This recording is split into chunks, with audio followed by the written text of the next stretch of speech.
Hello, I'm here in New York with Steve Cole, author of Private Empire, which has just won this year's Financial Times and Goldman Sachs Business Book of the Year award. Steve, congratulations. Thank you. Tell me, why did you choose Exxon Mobil, the oil company, as a subject for your book? It was an indirect route. I started out wanting to write more broadly about oil and geopolitics in an age of limits, an age of globalization, an age of climate change. And as I got into the field, I thought I didn't have a specific story enough, a story that was specific enough to tell, so I decided to choose a single company. And I thought ExxonMobil was an important corporation that's hardly ever scrutinized in the United States. It really hadn't been written about in a serious way for a century, and yet it's the largest corporation by revenue in most years, headquartered in the United States. And so I ended up choosing them in effect as a case study of oil geopolitics and also the position of large energy multinationals in the world.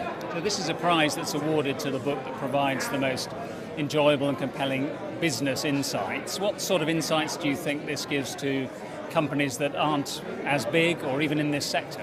ExxonMobil is a very distinctive company. First of all, it's very closed, very much a black box, and so part of the pleasure of working on the book, and I hope at least a little of reading it, is just to reveal its unusual culture. It is a very successful operating company. It has a very disciplined and very homogenous corporate culture, and I think a question for business leaders is whether a unilateral culture of ExxonMobil's type really works in the world we're in, or whether alternative models of collaboration and cooperation are better suited for where we're going.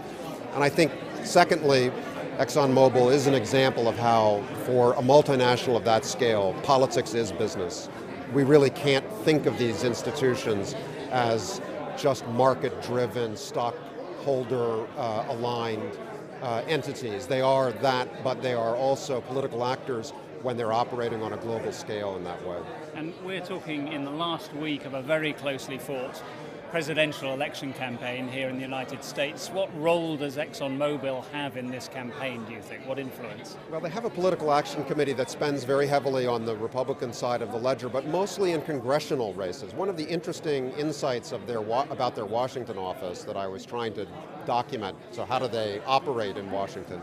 They really see Congress as a kind of blocking force for their interests. Their view is that presidents come and go, 4 years, 8 years, but ExxonMobil's business strategy stretches over 30 or 40 years. So they don't pay too much attention to short-term changes in political party control of the White House. It's obviously important to them, but their longer-term interests are protected by having durable friends in Congress that can ensure that nothing bad happens to them, even if they can't fix favorable legislation from season to season.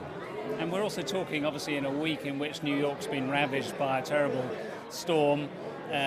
Is this the type of thing that is likely to sway ExxonMobil's famous skepticism about global warming, climate change, that sort of thing? Well, they moved on climate change from a position of almost radical opposition to the science to accepting that the risks were significant enough to warrant a price on carbon in 2009, but more recently they've kind of gone quiet on the subject. And I think most of the big oil and gas companies believe that the politics of a carbon price in the United States are pretty well dead at the moment, and they're likely to sit on their hands.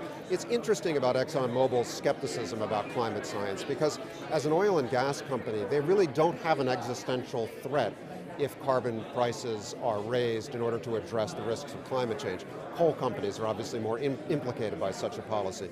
And they've moved increasingly into gas, natural gas, relatively low carbon footprint in some circumstances of production, because they think a price on carbon is inevitable. So their position is very complicated, but there was an era in the late 90s and the early 2000s when they took a radical stance against the emerging science.